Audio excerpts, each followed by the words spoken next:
Les sociétés à responsabilité limitée sont dirigées en premier lieu par l'Assemblée générale ordinaire des associés. Cette dernière a un rôle d'approbation des comptes annuels, d'affectation du résultat, de modification éventuelle des statuts en Assemblée générale extraordinaire, mais également celui de nommer un commissaire aux comptes quand cela est nécessaire.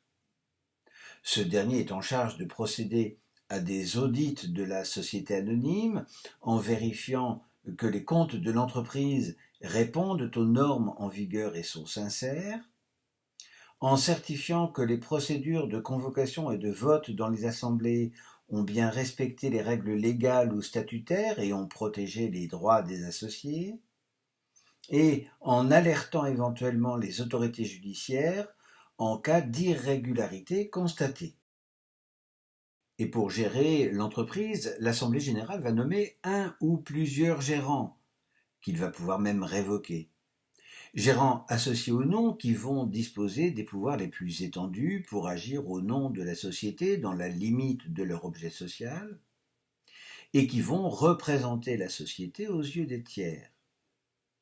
Attention, le contenu des statuts qui répartiraient les pouvoirs de gestion entre les différents gérants ou qui les limiteraient leur serait inopposable. Un gérant associé majoritaire aura le statut de travailleur non salarié, c'est-à-dire d'indépendant pour ses fonctions de gérance, mais quant aux gérants associés minoritaires ou non associés, ils seront, eux, assimilés salariés.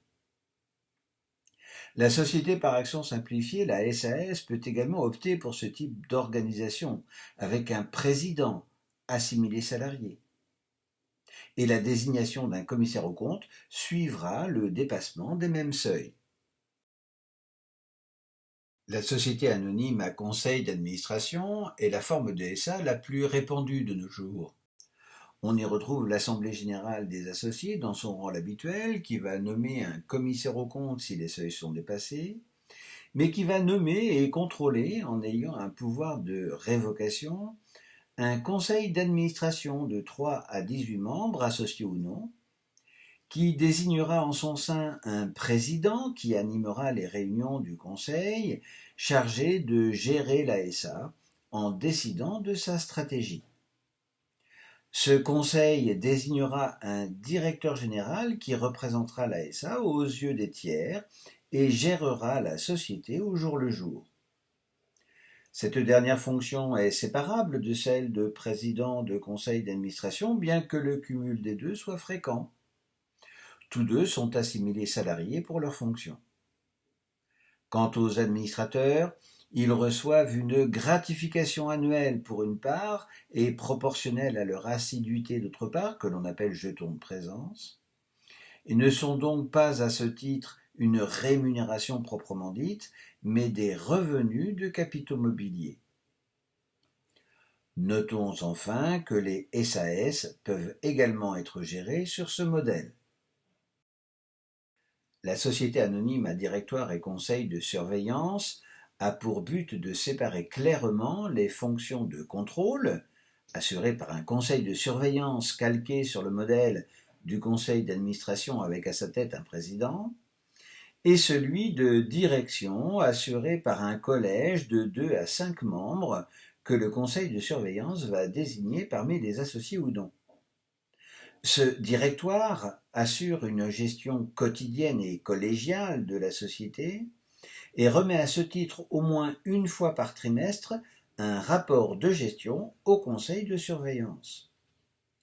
Le directoire nomme néanmoins un président en son sein afin de représenter la société aux yeux des tiers. Les membres du conseil de surveillance ont le même statut que ceux du conseil d'administration et les membres du directoire sont assimilés salariés pour leurs fonctions. Notons enfin que les SAS peuvent adopter cette structure. Mais cette forme de SA, dont l'objectif était d'optimiser sa gestion, s'est vue reprocher la lourdeur de ses procédures, qui font préférer le modèle de la SA à conseil d'administration.